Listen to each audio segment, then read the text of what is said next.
Donc on arrive au point 15, recours en suspension. Là je vous donne la parole, puisque vous avez souhaité que ce point soit mis à l'ordre du jour.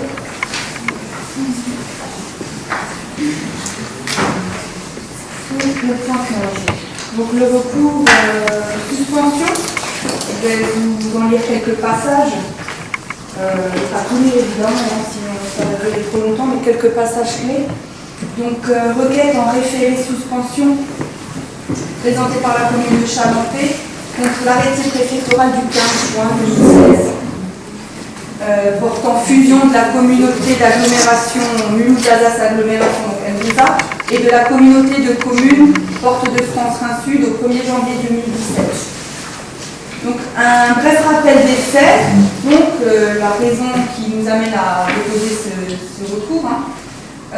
Donc, le contexte, c'est la loi NOTRe, donc la loi NOTRe du 7 août 2015 portant nouvelle organisation du territoire de la République, qui donne compétence aux représentants de l'État dans le département de définir par arrêté un schéma départemental de coopération intercommunale et de définir dès la publication de celui-ci et pour sa mise en œuvre tout projet de périmètre d'un EPCI à fiscalité propre. Donc à la suite de la publication de cette loi, un dialogue s'était engagé entre le préfet et les intercommunalités.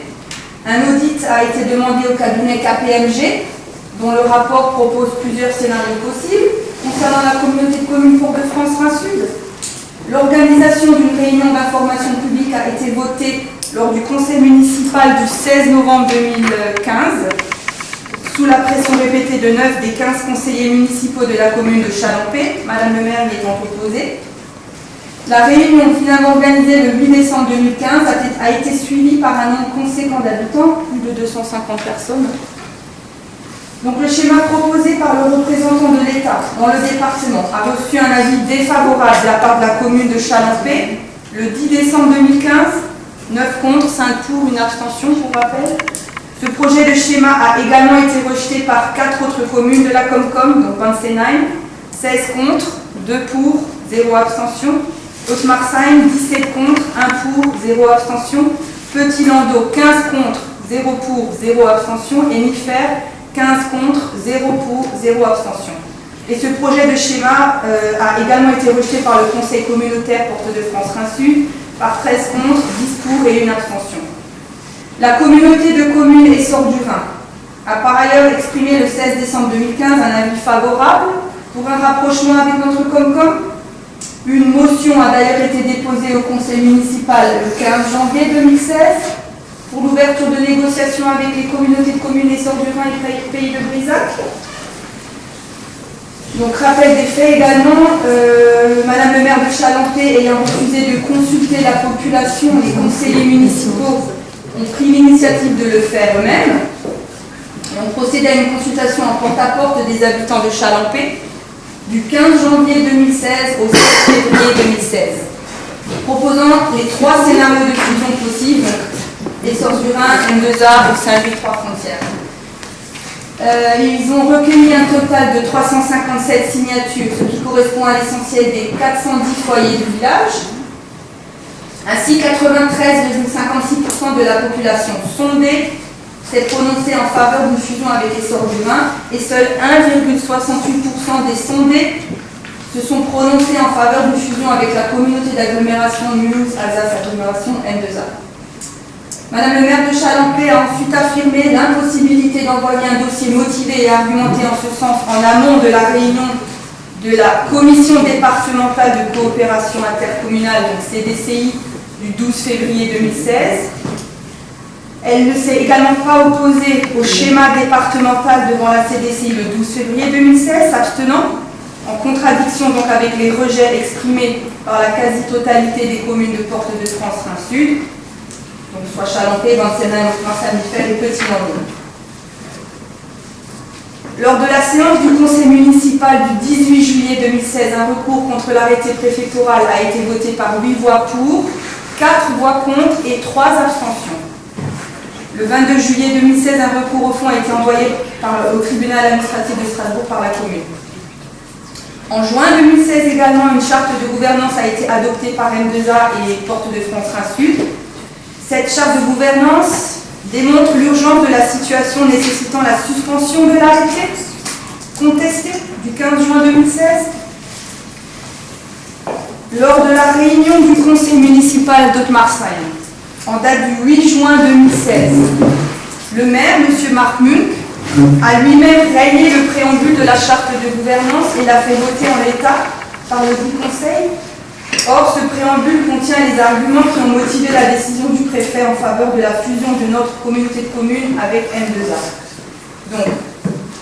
Donc en fait, l'arrêté du préfet est entaché de plusieurs illégalités, comme ça s'appelle en termes juridiques, par rapport au caractère de l'urgence.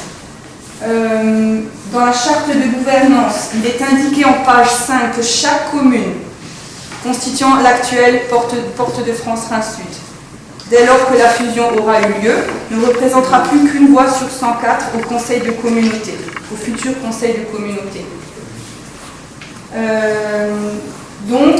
Chaque commune ne disposant plus que d'une voix sur les 104, et l'ensemble des communes de la Comcom ne disposant plus que donc de 6 voix ensemble sur 104, à partir du 1er janvier 2017, les 6 communes de notre Comcom, séparées par une forêt de 15 km avec les communes de l'actuel M2A, ne pourront absolument pas faire valoir le respect de l'identité communale et la spécificité des territoires dont il est fait mention dans le préambule de la charte de gouvernance rayée par M. Munk et dont les arguments donc sont repris dans l'arrêté préfectoral du 15 juin.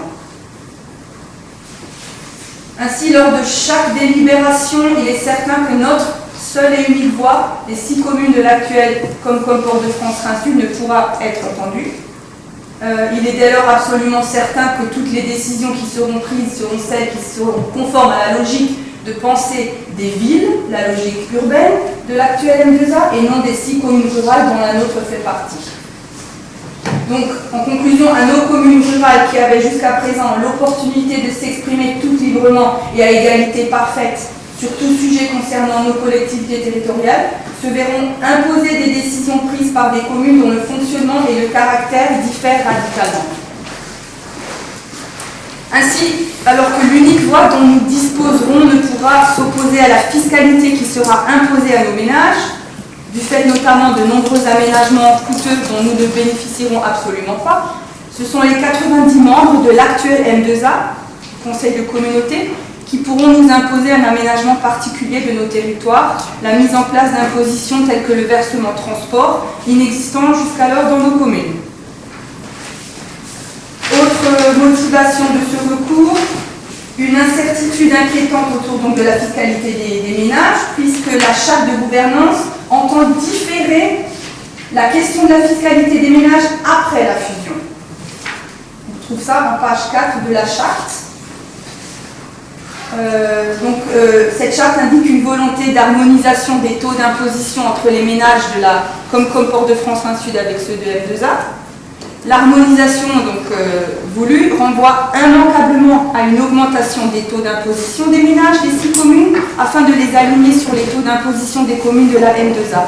Donc l'imposition est actuellement 2 à 3 fois plus élevée. Cette augmentation fiscale ne repose sur aucune donnée matérielle, puisque dès lors que la Comcom Port-de-France Rhin-Sud dispose déjà des structures que nous propose M2A, comme la centre nautique à Haute-Marseille, de centres périscolaires, de plusieurs NJC et de nombreuses associations, couvrant la quasi-totalité des activités possibles. À cette inutile augmentation fiscale s'ajoute le fait que les ménages de la Comcom Port-de-France Rhin-Sud devront payer pour des infrastructures dont ils ne bénéficient pas aujourd'hui et dont ils ne bénéficieront pas demain, telles que le tram, en tout premier lieu, dépenses très coûteuses, dont les ménages de notre Comcom ne peuvent prétendre utiliser sur les territoires de leur commune, de chez nous. Les tarifs pratiqués actuellement sont en effet les mêmes qu'il s'agisse d'un usager dont le lieu d'habitation se situe dans une commune de la M2A ou non. En effet, la majorité des dépenses bénéficiant au territoire de l'actuel M2A ne bénéficient en rien aux communes de la Comcom Port-de-France Rhin-Sud. À ces situations d'urgence s'ajoute le fait que la charte de gouvernance a donc bien été signée par les 6 maires, avec cette réserve majeure de M. Mumm, qui a donc rayé le préambule, signifiant ainsi, rayant donc par ce geste-là, donc rayer le préambule de M2A garantissant, alors que ce préambule garantissait au minimum le respect des particularités, de l'identité et des spécificités des 6 communes de la Comcom Port-de-France-Rhin-Sud. Il semble dès lors urgent de suspendre l'application de l'arrêté contesté, dès lors que la situation de désaccord persiste et que celle-ci sera appliquée au 1er janvier 2017, sera fortement et majoritairement défavorable aux communes de Port-de-France-Rhin-Sud, dont notre commune de Chalampé fait partie. Ensuite, sur le moyen propre à créer un doute sérieux sur la légalité de la décision attaquée en l'état.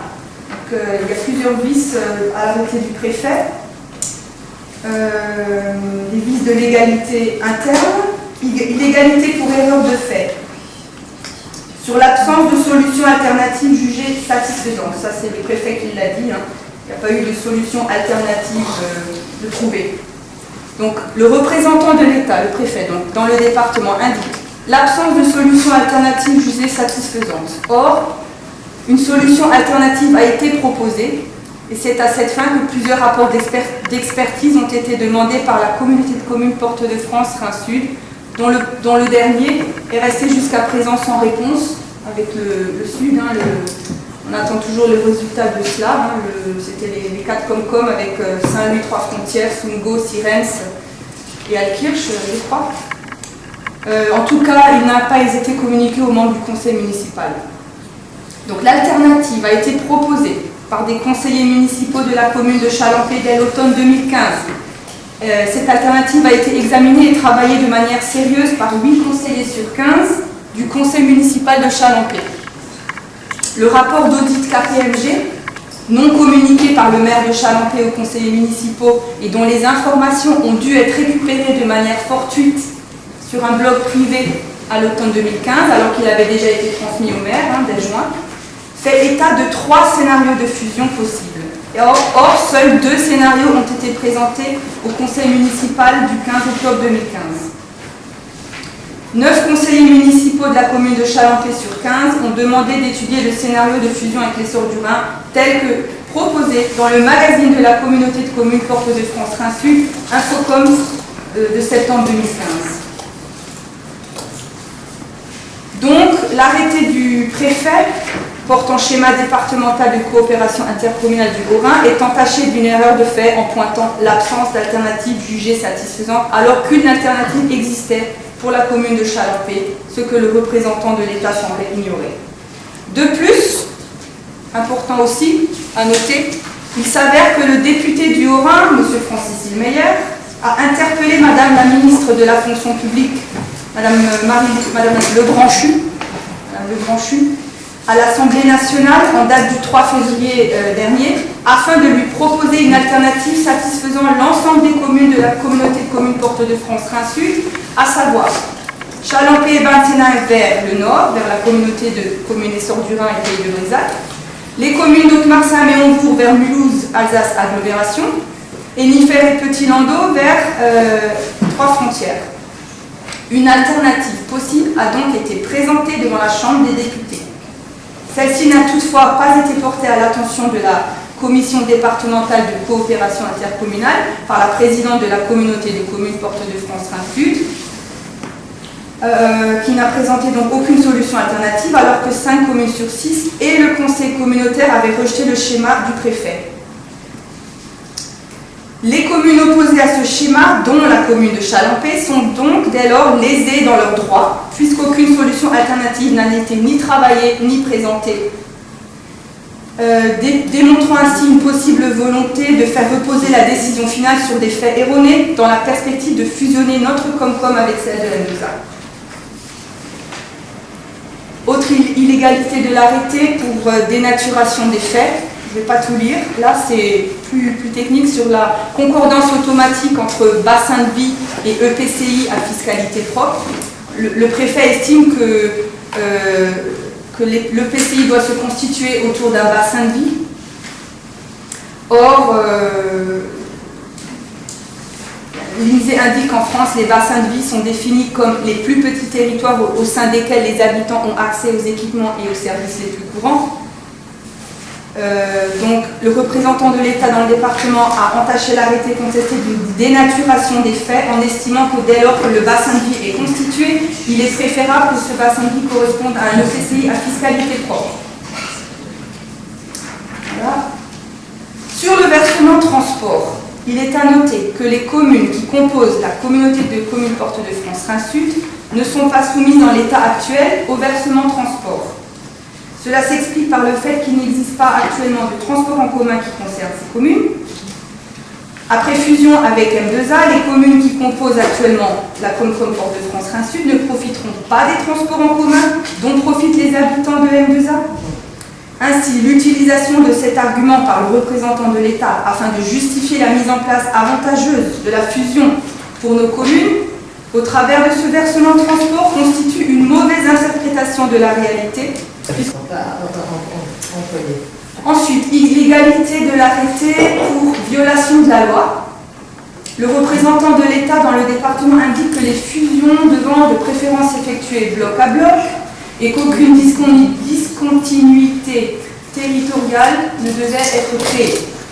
Or, la loi NOTRe, donc du 7 août 2015, n'impose en aucun cas aux représentants de l'État dans le département, lors de l'élaboration de son schéma départemental, de ne pas transformer des EPCI à fiscalité propre existants avant l'élaboration du nouveau schéma.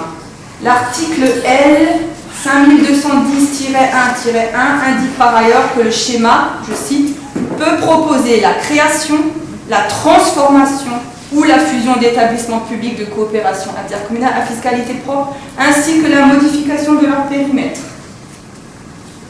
Donc, l'arrêté préfectoral est entaché de diverses illégalités. Celui-ci entraîne donc l'illégalité des arrêtés préfectoraux de mars, qui étaient des travaux préparatoires, n'est-ce pas, on le sait.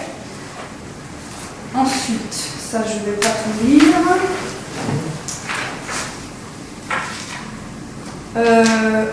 Violation des articles 6 et 13 et 14 de la Déclaration des droits de l'homme et du citoyen de 1789 en tant qu'ils fondent le principe d'égalité devant l'impôt. Le principe de nécessité de l'impôt est posé par les articles donc 13 et 14 de la Déclaration des droits de l'homme et du citoyen. Or, l'harmonisation des taux d'imposition donc à la hausse pour les habitants de nos communes entraîne une violation du principe de nécessité de l'impôt. En effet, ces communes sont et resteront placées dans une situation différente de celle étant au sein de la communauté d'agglomération M2A. En effet, ces communes n'ont et n'auront pas accès aux infrastructures se trouvant dans la communauté d'agglomération précitée. Il existe en effet une absence de desserte de la Comcom Porte de France Rhin-Sud par les moyens de transport public issus de M2A tels que le tram et les bus. N'est-ce pas? Ça on le sait, mais il faut bien le préciser. Le panorama des compétences propres de M2A diffère également de manière importante du panorama des compétences propres de la Comcom Porte de France Rhin-Sud, notamment sur le plan de la politique de l'habitat, de l'équilibre social de l'habitat, de l'aménagement de l'espace, de la voirie, des actions pour la jeunesse, de la gestion de l'eau, comme l'indique d'ailleurs le fameux rapport KPMG, troublant ainsi les conditions de vie des habitants de Porte de France Rhin-Sud sans justification apparente. Ainsi, en vue des principes énoncés ci-dessus, une situation différente, appelant traitement différent face à l'impôt, l'arrêté préfectoral contesté ne fait qu'entraîner une rupture dans le principe d'égalité et de nécessité de l'impôt par certitude de son augmentation sans contrepartie pour les contribuables de la communauté de communes Porte de France Rhin-Sud.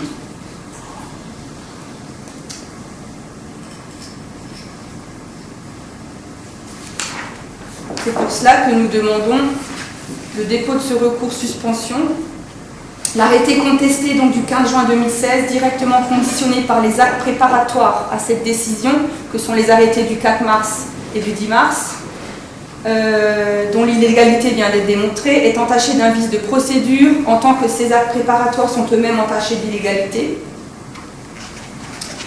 En effet, l'article 35 de la loi NOTRe indique clairement que l'arrêté portant projet de création d'un EPCI est conditionné par l'adoption du schéma et l'arrêté portant création de l'EPCI à fiscalité propre est prononcé par arrêté du ou des représentants de l'État dans le ou les départements intéressés avant le 31 décembre 2016, est pris au vu du projet de fusion, lui-même pris au vu du schéma départemental de coopération intercommunale. Ainsi, les motivations de l'arrêté du 15 juin 2016 contesté sont les mêmes que celles de ces deux actes préparatoires. Or, ces motivations, comme il a été démontré dans le recours, sont entachées de plusieurs vices, entachant alors l'arrêté contesté de ces mêmes vices, entraînant son annulation. Voilà. En conclusion, nous demandons déjà la suspension de l'arrêté préfectoral du 15 juin 2016 afin de... On ne peut pas mettre en œuvre une décision. On ne peut pas mettre en œuvre une décision tant que le recours n'a pas été tranché au tribunal. Voilà. Si je peux vous, évidemment pour ceux qui le souhaitent, vous donner une copie de ce recours, il n'y a aucun problème. Il y a quelques annexes à joindre que vous recevrez d'ici à lundi au plus tard. Donc je remets déjà à Madame Adelfratz, à Madame le maire et à Madame Adelfratz le document que je viens de lire. Je viens de lire quelques parties. Il faut absolument que ce soit inscrit sur l'enveloppe référée, sinon ça peut être rejeté. Pour ça, il figure. Voilà. Et les pièces annexes, je vous les dépose, quelqu'un les déposera en mairie, plus tard lundi. Voilà. Il faut que ça parte avec les annexes. On passe au point suivant, point 16, report annuel sur le prix de l'eau et la qualité du service public et d'assainissement. Donc je pense que